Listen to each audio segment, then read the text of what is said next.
Hello అండి, నేను అరుణానందగిరి. పక్షులు చూడండి చాలా అల్లరి చేస్తున్నాయి. ఇక తొందరగా పూజ చేసుకోవాలి. మరి మార్నింగ్ టైంలో పక్షులను చూపించడం వీలైతలేదు, నేను వచ్చేసరికి వెళ్ళిపోతున్నాయి. సరే మరి ఇంట్లోకి వెళ్దాం. పొద్దున్నే ఉడతని చూస్తే చాలా మంచిది అంటారు. ఉడత చూడండి అక్కడే వచ్చింది, అక్కడ చూడండి ఉడతా. ఇంకా ఇప్పుడు ఇంట్లోకి వెళ్ళి పూజ చేద్దాం.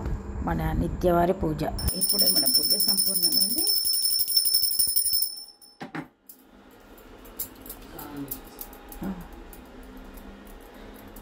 ఇక సింపుల్ పూజా విధానం, పంచోపచార పూజ, దీపం ధూపం నైవేద్యం, ఇది మన సింపుల్ పూజా విధానం. ఇక ఇప్పుడైతే రొటీన్ ప్రారంభిద్దాం. మరి లేట్ అవుతుంది. నేను అరుణానందగిరి. ఇక ఈరోజు మరి మన బ్రేక్ఫాస్ట్ దోశ చేస్తుందా. ఇక జీలకర్ర, పచ్చిమిర్చి, కొత్తిమీర, పుట్నాలు, వీటితోటి ఈరోజు మరి మన పచ్చడి. పుట్నాలు కూడా ప్లేట్లో పోసి. నేను అరుణానందగిరి. ఈరోజు మరి మన బ్రేక్ఫాస్ట్ దోశ చేద్దాం అనుకుంటున్నా. ఇక్కడ చూడండి, బీట్రూట్ను మంచిగా మిక్సీ జార్లో వేసి పేస్ట్ లాగా చేసిన తర్వాత ఇక ఇప్పుడు ఈ దోశ పిండిని ఇలా కలుపుకుందాం. ఇప్పుడే పూజ అయిపోయింది, వెంటనే వచ్చి బ్రేక్ఫాస్ట్ ప్రిపరేషన్ చేస్తున్నా. ఇక వేసి కలుపుకుంటు ఇప్పుడు దీనిలో ఉప్పేసి కలుపుదాం. ఉప్పేసి కలిపి దోశ వేసుకుందాం. ఇక రోజు ఉట్టి ప్లేన్ దోశ తింటే ఏం బాగుంటుంది, ఇట్లా ట్రై చేస్తున్నాం మరి ఈరోజు.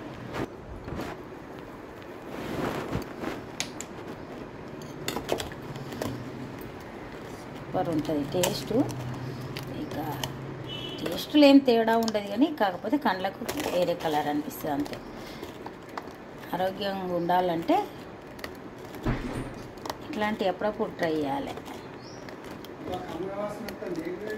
అవునా, ఇవాళ బీట్రూట్ దోశ విత్ పుట్నాల పచ్చడి. విత్ పుట్నాల పచ్చడి ఎట్లా అనిపిస్తుంది? కమ్మగా వాసన వస్తుందట. ఇప్పుడు వేసేద్దాం. అయితే కొందరికి పిల్లలకు నచ్చదు కదా, ఇక వాళ్ళ బీట్రూట్ దోశ మరి ఇటు సైడ్ కూడా ఒకసారి వేద్దామని వేసిన. ఇక మా వారికి సర్వ్ చేద్దాం. తనకు ఇంకో సైడ్ కూడా ఒకసారి ఇట్లా కాల్స్తే నచ్చుతుంది, అందుకని అట్లా వేసిన. ఇక ఎవరికి చిన్నది వాళ్ళకి ఇష్టం ఉన్నట్టు చేస్తే సంతోషంగా తింటుంది.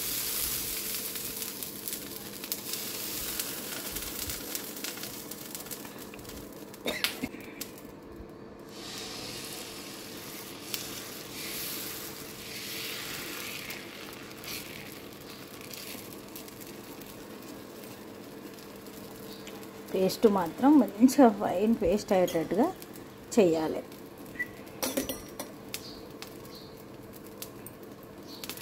ఎన్ని పక్షులు ఉన్నాయి చూడండి.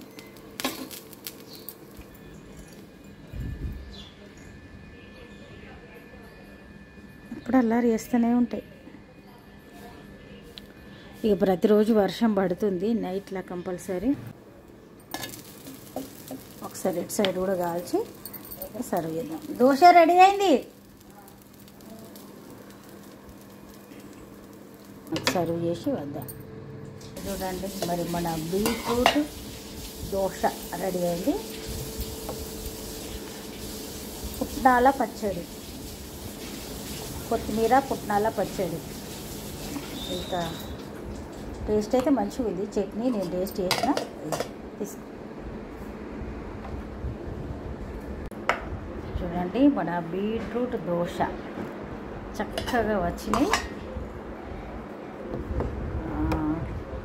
పుట్నాల పచ్చడి సూపర్ టేస్ట్ ఉన్నది. పుట్నాల పచ్చడి ఎందుకంటే పచ్చడి నేను ఎప్పుడు టేస్ట్ చేస్తాను, ఎందుకంటే ఉప్పు గిట్ట తక్కువ ఉందా లేదని. ఇది కూడా మీకు టేస్ట్ చేసి చెప్తా. మా వారు చెప్తుండ్రు సూపర్ ఉందని, కానీ మంచిగా ఉంటుంది ఇక అంతే.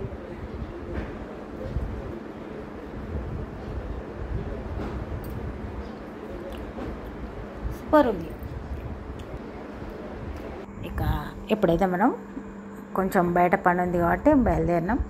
ఇక వెళ్ళే దారి లేదని ఉంటే చూద్దాం. ఇక్కడ సిగ్నల్ దగ్గర అయితే అన్ని ఏరోప్లేన్లు అమ్ముతుండ్రు. చూపిద్దామనుకున్నా కానీ ట్రాఫిక్ జామ్ అయింది. ఇక్కడ సైడ్ కనిపించింది కావచ్చు. అక్కడ చూడండి, ఇద్దరు పిల్లలు అమ్ముతుండ్రు. ఇక్కడ కూడా చాలామంది పెట్టుకొని ఉన్నారు. వాళ్ళు రాజస్థాన్ నుండి వచ్చి ఇట్లాంటివన్నీ అమ్ముకుంటూ ఉంటారు. సరే ఇక అన్నీ చూసుకుంటూ మరి బయటకు వెళ్తే ఏదో ఒకటి కనిపిస్తాయిగా. ఇక్కడ చూడండి, మ్యాంగోస్ కొందాం. ఇక ఈసారి అయితే దాదాపుగా మార్చ్ ఎండింగ్కో ఏమో స్టార్ట్ అయినట్టున్నాయి. ఏప్రిల్ ఒక నెల గడిచింది. ఇక ఇప్పుడు వర్షాలు స్టార్ట్ అయినాయి కదా మేలోనే. వర్షాలు స్టార్ట్ అయితే మామిడి పండ్లలో పురుగులు తయారవుతాయి, తినద్ది అంతే. అయితే ఇప్పుడు 100 రూపీస్కి 3 kg అంటారు. ఫస్ట్ అయితే 100 రూపీస్కి 1 kg ఉండే, 150 రూపీస్ కేజీ ఉండే. ఇక ఇప్పుడు ఇట్లా తక్కువైంది. ఇక చూడండి, ఇంటికి వచ్చిన తర్వాత ఒక కట్ చేసి తినైతే చూసినాం. అయితే ప్రతిదానికి కూడా చిన్నగా ప్యాచ్ లాగా అవుతుంది. వర్షాలు పడితే అంటే అంతే, వర్షం పడ్డదంటే మనం తినద్దు మామిడి పండ్లు. ఈసారి అయితే మన తోటలే రాలేదు. ఇక టేస్ట్ అయితే మంచిగా ఉన్నాయి. కాకపోతే ఈ సీజన్లో ఇప్పుడు వర్షం పడుతుందంటే కొత్తగా తెలియని వాళ్ళైతే చెక్ చేసిన తర్వాతనే తినాలి, పండు కట్ చేసిన తర్వాత. ఇక ఇట్లా ఉంటుంది మరి.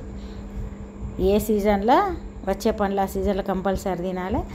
ఇప్పుడు నైట్లో నేను ఇది షూట్ చేస్తున్నా, కానీ ఈరోజు వంట గురించి అంతా షూట్ చేయాలి. బయటకు వెళ్ళి వచ్చింది వంట అలసటతో ఉంటాం కదా. ఇక మరి ఈ వీడియో ఇక్కడితో ఎండ్ చేద్దాం. రేపు ఒక మంచి వీడియోతో మళ్ళీ వెళ్దాం.